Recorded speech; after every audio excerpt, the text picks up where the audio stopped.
मास transfer coefficient में आज का पार्ट रहेगा types of mass transfer coefficient. जैसे मैंने आपको बोला कि भाई मास ट्रांसफर कोएफिशिएंट जो होता है हम उसको डिफाइन करते हैं तो हमें ध्यान रखना पड़ता है कि हमने ड्राइविंग फोर्स कौन सा लिया है। हमें ध्यान रखना पड़ता है कि मास ट्रांसफर में अगर दो कंपोनेंट है तो दोनों डिफ्यूज हो रहे हैं या फिर कोई एक डिफ्यूज हो रहा है, तो इन सब के आधार पर डिफाइन हम कर पाते हैं मास ट्रांसफर कोएफिशिएंट को। और इन्हीं बातों का ध्यान रखें तो 10 प्रकार के मास ट्रांसफर कोएफिशिएंट हमारे सामने आते हैं, हम उनको वन बाय वन पढ़ेंगे। मास ट्रांसफर कोएफिशिएंट की डेफिनेशन सबसे पहले मैंने आपको बताई कि it is a just ratio of molar flux and driving force as a concentration difference. मैंने आपको बताया तो इसका रेशियो होता है। एक दूसरी डेफिनेशन अभी आप समझोगे जो कि काफ़ी प्रोफेसर यूज करते हैं, उसको भी हम आप यहाँ पर दिखाते हैं। देखो दो तरीके से मैंने बोला। जो पहला केस है केस वन में हम पढ़ेंगे कि भाई क्या कि जो हमारा ए है वो डिफ्यूज हो रहा है और बी है वो भी डिफ्यूज हो रहा है और ये दोनों इक्विमोलर काउंटर डिफ्यूजन है, तो वहां पर N A equal to minus N B वाला केस है। यहाँ पर एन बी या फिर एन ए का हमारी भाषा में संबंध बोलें तो एन ए अपॉन ए, समझिए हमारी भाषा में जो मैंने आपको शुरू से ड्राइव कराया फावल उनके हिसाब से। It is a just molar flux of A N A and molar flux of B N B. Okay, तो हम दो केस में बांटेंगे इसको। पहले केस में लेंगे कि जब N A equal to N B होगा केस वन, उसमें कितने प्रकार से हम मास ट्रांसफर कोएफिशिएंट निकाल सकते हैं। और दूसरा केस होगा जिसमें हम एन ए इक्वल टू कुछ कांस्टेंट होगा बट एन बी जीरो होगा, यानी A diffusing and B non diffusing वाला केस होगा। इसको हम केस टू में पढ़ेंगे। तो चलिए हम स्टार्ट करते हैं आज की क्लास। आज की क्लास बहुत ही महत्वपूर्ण है और बहुत ज़्यादा भर के क्वेश्चन आते हैं एग्जाम में इस टॉपिक से, इसलिए बहुत ध्यान से देखें। मेरी कोशिश रहेगी ये इंटरनेशनल टेक्स्ट बुक को बहुत ही सिंपल लैंग्वेज में आपके सामने रखें जिससे चीज़ें आपको बहुत आसानी से समझ आ जाए, है ना।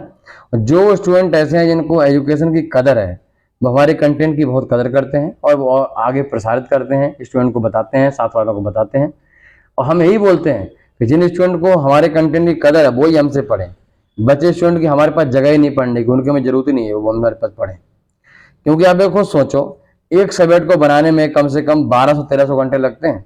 और ऐसे ही क्या है कि आपको अगर एमटीयू के बारे में बात करें तो फीस पे ध्यान नहीं दिया, हमारे इसमें 2200 घंटे लगने वाले हैं। हमने कंटेंट के बारे में बात की, हमने फीस के बारे में बात ही नहीं की। तो कोशिश यही करो कि हमारे कंटेंट की वैल्यू को समझो, उसको समझो कि हम क्या कंटेंट आपको पढ़ा रहे हैं। अब ये तब समझोगे आप जब किसी रिफाइनरी में आप काम कर रहे होगे और वहाँ के इंजीनियर के बराबर नॉलेज आपके अंदर होगी, तब आपको लगेगा कि मैंने आपको क्या पढ़ा दिया और मैंने आपको क्या बना दिया। ये बात उस समय आपको समझ में आएगी। ठीक है, चलिए तो स्टार्ट करते हैं आज का लेक्चर। पहला केस हमने लिया है N A equal to minus N B, जिसे हम बोलते हैं इक्विमोलर काउंटर डिफ्यूजन। डिप्लोमा में तो आपने हमारी पढ़ाई का 5% ही पढ़ा होगा, मैं गारंटी बोल सकता हूँ। ठीक, तो यही चीजें हैं कि इनकी वैल्यू को समझो।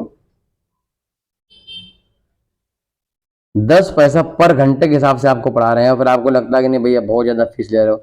ये चीज़ बहुत ही गलत, मतलब टीचर को क्या करती है, डीमोटिवेट करती है। इक्विमोलर काउंटर डिफ्यूजन के पढ़ने वाले हैं हम। तो इक्विमोलर काउंटर डिफ्यूजन को दो तरीके से समझेंगे हम पहले कि भाई एक तो जो डिफ्यूजन हो रहा है वो गैसेस में हो रहा है और लिक्विड में हो रहा है। जब गैसेस में हो रहा होता है, जब ध्यान दीजिए, जब डिफ्यूजन हमारा गैस में होता है तो वहां 3 तरीके से हम इसको डिफाइन करते हैं। और जब लिक्विड में हो रहा तो हम 2 तरीके से डिफाइन करते हैं। जब गैसेस में हो रहा होता है तो सबसे पहले तो हम गैसेस वाले केस में सबसे पहले पार्शियल प्रेशर के टर्म में डिफाइन करते हैं, पहला हो गया। दूसरा मोल फ्रैक्शन इन गैस, इसमें डिफाइन करते हैं बाई ए में। और तीसरा हो गया कंसंट्रेशन में डिफाइन करते हैं, कंसंट्रेशन में। ठीक, 3 तरीके हो गए। ऐसे लिक्विड में, अगर लिक्विड के बारे में बात करें तो लिक्विड में कंसंट्रेशन डिफाइन कर सकते हैं, प्रेशर तो होता नहीं, कोई इंपॉर्टेंस नहीं लिक्विड में। और नंबर 2 मोल फ्रैक्शन के टर्म में हम इसको डिफाइन करते हैं। तो कुल हम देखें तो ये 5 तरीके हो गए, गैस के लिए 3 तरीके और लिक्विड के लिए 2 तरीके। कौन से वाले केस में, इक्विमोलर काउंटर डिफ्यूजन में। तो यहाँ से हमें टोटल 5 प्रकार के मास ट्रांसफर कोएफिशिएंट हमें मिलने वाले हैं। ऐसे ही अगर हम बात करें दूसरा प्रकार इसे हम बोलते हैं A diffusing and B non diffusing. तो ऐसे केस में फिर हमें सेम 5 और मिलेंगे, ठीक है। तो 10 मास ट्रांसफर कोएफिशिएंट हम पढ़ने वाले हैं, उनको हम 1 बाय 1 समझते हैं। चलिए, थोड़ा लेक्चर लंबा रहेगा, हम कोशिश करेंगे लेक्चर बहुत मज़ेदार रहे आपके लिए और काफ़ी मज़ा आए आपके लिए। मैंने बोला दूसरे प्रकार से कैसे हम डिफाइन करेंगे मास ट्रांसफर कोएफिशिएंट को, वो आप यहाँ पर सीखोगे। सबसे पहले इक्विमोलर काउंटर डिफ्यूजन हम पढ़ रहे हैं, आपको पहली बात क्लियर हो गई। केस 1 है वो हमारा, इसमें हम पहले पढ़ रहे हैं गैसेस के लिए, फॉर गैसेस। आपने पढ़ा था, आपको याद होगा, Na इक्वल्स टू फॉर्मूला निकल के आया था DAB अपॉन RTZ। कुछ किताबों में इसको डेल्टा भी हम कहते हैं, ठीक है, जेड को। तो RTZ PA1 बार माइनस PA2 बार, यही फॉर्मूला निकल के आया था, आपको याद होगा। यहाँ पर हम आपको बता दें कि ये Na जो है वो मोलर फ्लक्स है, और हमने आपको शुरू में ड्राइव करवाया था, तो Na/A वाला हमारा है जी, ठीक। हम बार बार आपको बताएंगे नहीं, एक बार बता दिया, क्लियर है। हमारी डेफिनेशन है मास ट्रांसफर कोएफिशिएंट की, वो ये है कि किसी भी मोलर फ्लक्स इक्वेशन में, ये मोलर फ्लक्स इक्वेशन है, इसमें ड्राइविंग फोर्स को छोड़ दें, एक्सक्लूडिंग ड्राइविंग फोर्स। तो ड्राइविंग फोर्स यहाँ क्या, पार्शियल प्रेशर डिफरेंस है, ठीक है, प्रेशर डिफरेंस यहाँ पर ड्राइविंग फोर्स है। पार्शियल ड्राइविंग फोर्स को छोड़ के जो भी होगा वो मास ट्रांसफर कोएफिशिएंट होगा। तो मोलर फ्लक्स की इक्वेशन जो हो गई, जैसे ड्राइविंग फोर्स जो होगा डेल्टा इसका, इसको छोड़ दो तो क्या बचा, DAB upon RT into Z, ये मास ट्रांसफर कोएफिशिएंट है, ठीक। तो इस इक्वेशन के लिए हम लिखें अगर, तो हम इसको लिखेंगे स्मॉल के जी PA बार माइनस PA2 बार। इसको हम ऐसे कह सकते हैं small k G delta PA, this is the partial pressure difference, ठीक। हम इसको इस तरीके से कर सकते हैं। बट ध्यान रखना है आपको, अगर काउंटर करंट वाला केस है, काउंटर डिफ्यूजन वाला केस है, तो जितने भी के आएंगे, चाहे KG, KL, KC, KX, KY, anything, तो सब पे डैश लगेगा और वो सभी के सभी स्मॉल होंगे, ठीक। ये बात आपको रखना है, इसलिए हम यहाँ पर डैश लगा देते हैं। हमने इसको इसलिए किया है जिससे कि हमें ये मालूम पड़ जाए कि ये काउंटर डिफ्यूजन वाला के है या फिर वो ए डिफ्यूजिंग बी नॉन डिफ्यूजिंग वाला के है। ऐसे ही अगर जो फॉर्मूला हमारा उसके लिए होता, ए डिफ्यूजिंग बी नॉन डिफ्यूजिंग के लिए, तो सिंपल एक KG होता और ए सेम होता, बात समझे, ये सेम ही इक्वेशन होती है, बस यहाँ डैश लगा, यहाँ डैश नहीं लगा है। अगर डैश नहीं लगा है इसका मतलब वो हमारा ए डिफ्यूजिंग बी नॉन डिफ्यूजिंग वाला है, अगर डैश लगाया मतलब काउंटर डिफ्यूजन वाला है, समझ गए। आपको डैश लगाना नहीं भूलना है अगर काउंटर डिफ्यूजन के बारे में बात कर रहा हूं तब। तो फिलहाल Na equals to KG dash और डेल्टा PA बार, इसमें कुछ भी याद करने वाली चीज नहीं है, समझ गए।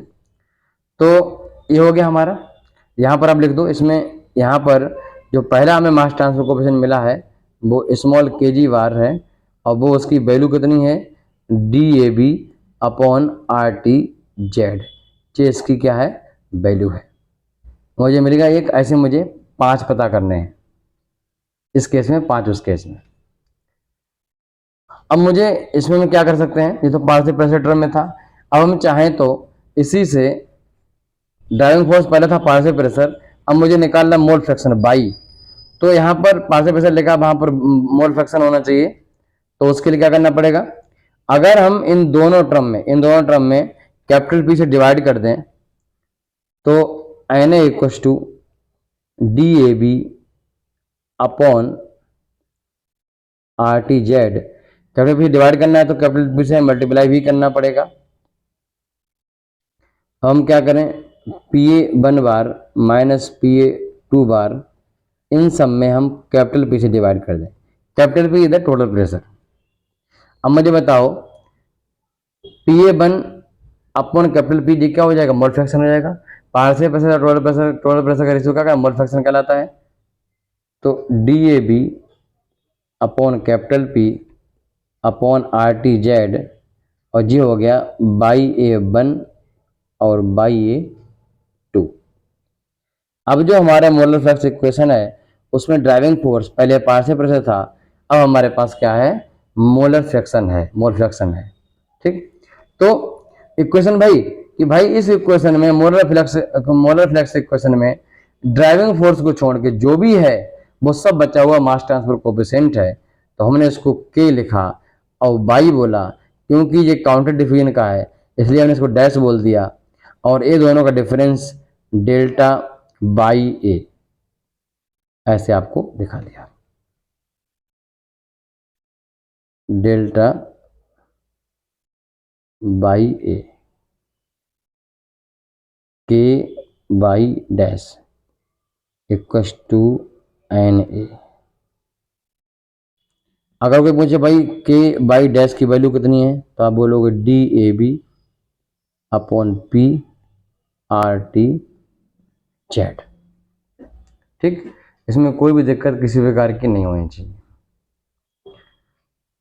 दूसरा मिल गया। इसी गैस में तीसरा हम एज ए कंसंट्रेशन भी दिखा सकते हैं, एज ए कंसंट्रेशन भी दिखा सकते हैं। कैसे दिखाएंगे, यहीं से फिर आ जाओ तीसरा दिखाने के लिए।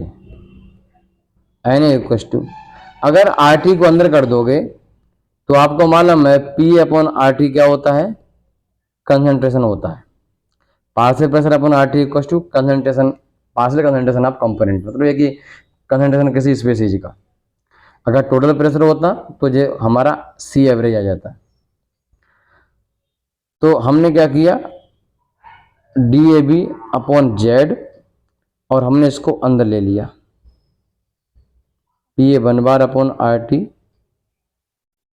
P A two bar upon R T. तो इस तरीके से N A equals to D A B upon Z C A one C A two, C A one minus C A two, समझ, C A one minus C A two. अब भाई कि भाई किसी भी मोलर इक्वेशन में जो driving force है, यहाँ पर कंसंट्रेशन डिफरेंस है, इसको छोड़ के जो बचेगा वो क्या होगा, मास ट्रांसफर कोएफिशिएंट होगा। तो मैंने के बोला। गैस फेज में जो मास ट्रांसफर कोएफिशिएंट होता है कंसंट्रेशन के टर्म में, अगर कंसंट्रेशन ड्राइविंग फोर्स लिया है तो हम उसको केसी बोलेंगे, बट लिक्विड में होता तो उसको मैं केएल बोलता। इनको सबको स्मॉल ही रखेंगे, स्मॉल के है, और क्योंकि ये काउंटर डिवीजन वाला केस है इसलिए इसको डैश बोला, के डैश सी, और ये जो है वो डिफरेंस है कंसंट्रेशन का इसलिए इसको डेल्टा सी ए हमने बोला है। तो ये इक्वेशन होगी फाइनल आपकी। ठीक, यहाँ से के डैश सी का मतलब है D A B upon Z, right. तो तीन प्रकार के जो हैं उनमें रिलेशन आपको यहाँ से मालूम पड़ जाता है। अगर हम इनको सिंपली तीनों को लिखें अलग अलग तो आपको यहाँ से मालूम पड़ेगा। सबसे पहले हम लोगों ने के जी के बारे में बात की, तो मैंने बोला कि भाई के जी जो है वो D A B upon R T Z है। ठीक, फिर आपने के बाई के बारे में बात की और आपने बोला कि D A B into capital P upon R T Z. ठीक, फिर आपने बात की के सी के बारे में, के सी डैश, अब वो था simple D A B upon Z. ठीक, तो इनमें क्या है, एक रिलेशन है जो आपको क्लियर दिख रहा है। ठीक, ये रिलेशन आपको क्लियर दिख रहा है। जो सबसे बड़ा चीज है, सबसे ज्यादा कितने किसमें है वेरिएबल, तो भैया सबसे ज्यादा वेरिएबल इसमें है, समझ गए, इसमें है। तो अगर हम रिलेशन निकालें इन तीनों में आपस में म्यूचुअली क्या रिलेशन है, तो के बाई डैश, के बाई डैश अगर इसके साथ क्या रिलेशन है तो आप बोलोगे के डैश जी जो है इसमें अगर आप पी से मल्टीप्लाई कर दो तो के डैश वाई मिल जाएगा। अच्छा, मुझे अगर के सी में चाहिए तो के सी डैश में, ठीक, के सी डैश में आपको P अपॉन आर टी से मल्टीप्लाई करना पड़ेगा। के सी डैश में P अपॉन आर टी से मल्टीप्लाई करना पड़ेगा, के वाई आपको मिल जाएगा, राइट। तो ये सिंपल सा एक रिलेशन है जो आप आराम से याद कर सकते हो। आपको क्या करना पड़ा, आपको सिर्फ पहली इक्वेशन याद करनी पड़ी ए वाली, और फिर आपने सब अपने आप बना लिया, कुछ नहीं याद करना पड़ा। एग्जाम में आपको कुछ याद नहीं करना, बस पहली इक्वेशन याद करनी है कि भाई गैसेस के केस में ए वाली कंडीशन होती है, ठीक। काउंटर केस में ऐसे अगर लिक्विड के लिए आ जाए हम, केस अभी काउंटर डिफ्यूजन ही है तीन निकल गए, दो और चाहिए। मैंने बोला था कि काउंटर के लिए 5 आएंगे और ए डिफ्यूजिंग और बी नॉन डिफ्यूजिंग के लिए भी 5 आएंगे। अब लिक्विड के लिए अगर बात करें तो लिक्विड में आपको मालूम है सिर्फ कंसंट्रेशन पॉसिबल है। क्या पॉसिबल है? कंसंट्रेशन। तो जो यहां पर कंसंट्रेशन का आया था, यहां पर जो हमने निकाला था कंसंट्रेशन का, वही वाला कंसंट्रेशन का आपको यहां पर लेना है, ये रिलेशन आपको लेना है और कुछ नहीं करना है। तो Na equals to D A B बटे Z C A one minus C A two, बस यही है। और फिर इसमें क्या होगा, ए वाली वैल्यू जो होगी वो किसकी होगी, ये मास ट्रांसफर कोएफिशिएंट होगा। अगर लिक्विड में है और कंसंट्रेशन डिफरेंस का है, ठीक, गैस में था और कंसंट्रेशन डिफरेंस था, तब आपने वहां पर के सी बोला था। बट लिक्विड में है और कंसंट्रेशन डिफरेंस है तो आपको के एल बोलना है, क्योंकि काउंटर डिफ्यूजन केस है, इसलिए आपको यहां पे डैश लगाना है। समझ गए? डी सी ए। अगर किसी में, ध्यान दीजिए, अगर वो गैस का केस है, इक्वेशन जे वैल्यू सेम रहेगी, रहेगी ना रहेगी, बस यहां पर चेंज होगा। अगर गैस का केस है तो ये के सी होगा, अगर लिक्विड केस है तो के एल होगा। इसलिए हमने ये अंतर करने के लिए के सी को के एल में कन्वर्ट किया।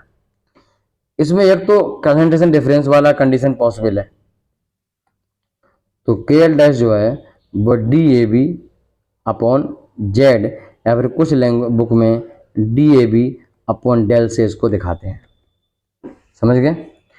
अब क्वेश्चन यहां पर जो आता है कि सर हमें ये बताइए कि मास ट्रांसफर, हाँ, इसको कंपोजिशन में कैसे कन्वर्ट करेंगे, एक्स ए में कैसे कन्वर्ट करेंगे। तो भाई एक्स में करना है तो टोटल कंसंट्रेशन से भाग देना पड़ेगा। अगर एक्स ए में कन्वर्ट करना है तो टोटल कंसंट्रेशन से भाग देना पड़ेगा, तो टोटल कंसंट्रेशन से मल्टीप्लाई भी करना पड़ेगा, नहीं पड़ेगा? पड़ेगा।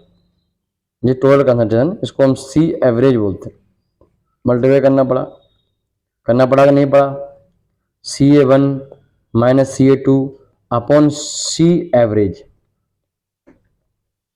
सी average C total concentration, C A plus C two equal to C average.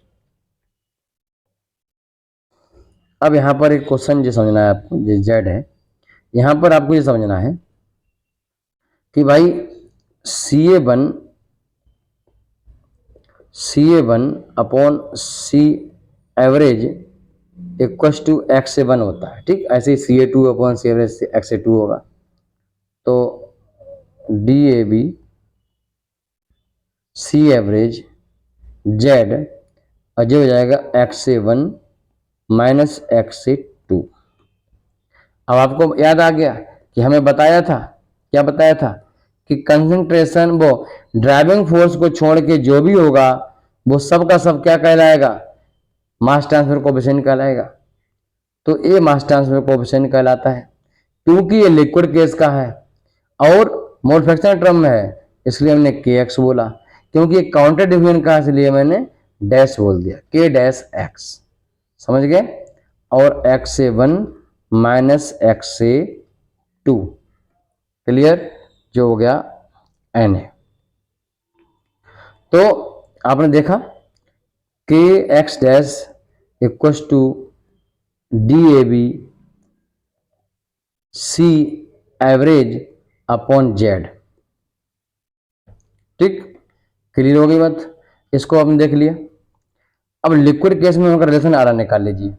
देखो के एक्स डैश क्या है, D A B upon Z और इंटू सी एवरेज है, जबकि के एल डैश खाली D A B upon Z है। एक बार दोबारा लिख लो, लिक्विड केस के अलग कंबाइन कर लेते हैं हम।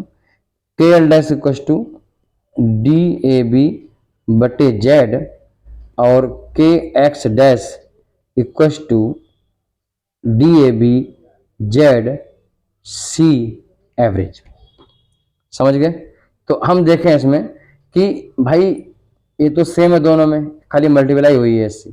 इसका मतलब है के एक्स डैश इक्व टू के L dash into C average. समझ गए? कोई दिक्कत किसी प्रकार की नहीं है, ये रिलेशन हमारे सामने आ जाता है।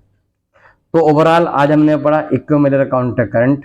उसमें पहले हमने गैस के लिए सिर्फ हमने एक फार्मूला याद किया और उस पूरे फार्मूले से हमने चेंज करते गए, 3 फार्मूले बनाए और 3 अलग मास्टर कोएफिशिएंट निकाला, फिर रिलेशन निकाला, फिर उसी का लिक्विड केस लिया, फिर उसी में जो रिलेशन वाला था उसको उठा लिया हमने, फिर ऐसा किया। सेम अब हम बात करेंगे भाई ए डिफ्यूजिंग बी नॉन डिफ्यूजिंग के लिए। वहां पर सिर्फ एक फार्मूला मुझे याद करना है, उसके बाद मुझे कुछ याद नहीं करना, भाई चेंज करते 3 निकाल लेंगे।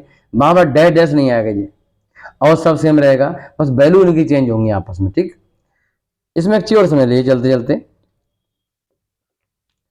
जो सी एवरेज है इसको कई बार रो अपॉन एम ये टर्म यूज करते हैं, रो अपॉन एम एवरेज। समझ गए? अगर कोई दो कंपोनेंट है तो उस कंपोनेंट की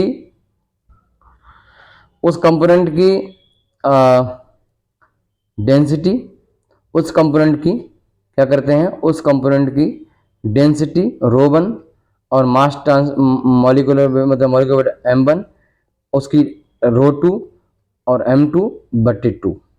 ठीक, हम ए भी यहाँ पर फॉर्मूला यूज करते हैं रो अपॉन एम का, तो हम यहाँ पर रो अपॉन एम लिखा देख सकते हैं, हम इस इक्वेशन में रो अपॉन एम लिखा देख सकते हैं। ये थोड़ा सा चेंज हम यहाँ पर करते हैं, तो कई बुक्स में इसको सी एवरेज ना लिख के रो अपॉन एम भी लिखा गया है। ठीक, तो ये बात मैंने पिछले लेक्चर में डिस्कस कर चुके हैं आपसे, पर फिर भी जो है मैंने आपको रिकॉल कराया। नेक्स्ट लेक्चर हम लोग पढ़ेंगे ए डिफ्यूजिंग बी नॉन डिफ्यूजिंग वाला केस, और फिर वहाँ भी ऐसे ही कंपेयर करेंगे, फिर टॉपिक खत्म हो जाएगा। देखो ये जो टॉपिक है डिप्लोमा लेवल पे आपने नहीं पढ़ा होगा, ठीक, बट हमने आपको इसलिए पढ़ाया क्योंकि मैं हर एक लिखता हूँ डिस्क्रिप्शन में कि you can solve more than 80% question of OP Gupta Ram Prasad after completing this subject, इसलिए मैं लिखता हूँ। ठीक, मैंने स्टार्टिंग में आपको ओपी गुप्ता नहीं पढ़ाया, ओपी गुप्ता कम टाइम लगता, बहुत स्टूडेंट ज़्यादा बेनिफिट होता, मगर मैंने बेनिफिट को नहीं ध्यान दिया कि मुझे मालूम था कि आने वाले एग्जाम में ओपी गुप्ता से क्वेश्चन आने बंद हो जाएंगे, क्वेश्चन कॉन्सेप्चुअल आएंगे, अपने तरफ से बना के एग्जाम में लिखेगा क्वेश्चन को तो फिर आप फेल हो जाओगे। बात समझे? फिर ओपी गुप्ता में रट्टा मारते रहोगे ना घर बैठ के, तो डेफिनेटली आप इंटरव्यू रिटन एग्जाम पास नहीं कर पाओगे, कर भी लिया तो इंटरव्यू में पक्का अटक जाओगे। मैं वो चीज़ से बचाने के लिए, लंबा गोल बनाने के लिए, विजन बनाने के लिए, ताकि आने वाले समय में कंटेंट मॉडिफाई ना करना पड़े, उसको मैंने प्लानिंग किया। आज मैंने कई गुना मेहनत की उस कंटेंट को, इसको समझिए। आगे मैं सोच रहा ओपी गुप्ता दीजिए, ओपी गुप्ता हम दे देंगे आपको, उससे मेरा बेनिफिट हो जाएगा, कम टाइम में मेरा काम हो जाएगा, पैसा ज़्यादा मिल जाएगा, बट वो आपके लिए बेनिफिशियल नहीं है। बात समझे? जब कहीं पर आप किसी रिफाइनरी में काम करो तो वहां पर कोई भी इंजीनियर आपसे पूछे कोई टॉपिक, तो आपको वो आना चाहिए और उसको लगना चाहिए अरे आपको नॉलेज तो बीटेक बराबर ही है, वो कंटेंट में आपको दे रहा हूँ। ठीक है, तो बने रहिए हमारे साथ, तो भरोसा रखिए। टीचर जो होता है वो बेनिफिट के लिए काम करता है स्टूडेंट के। तो नमस्कार।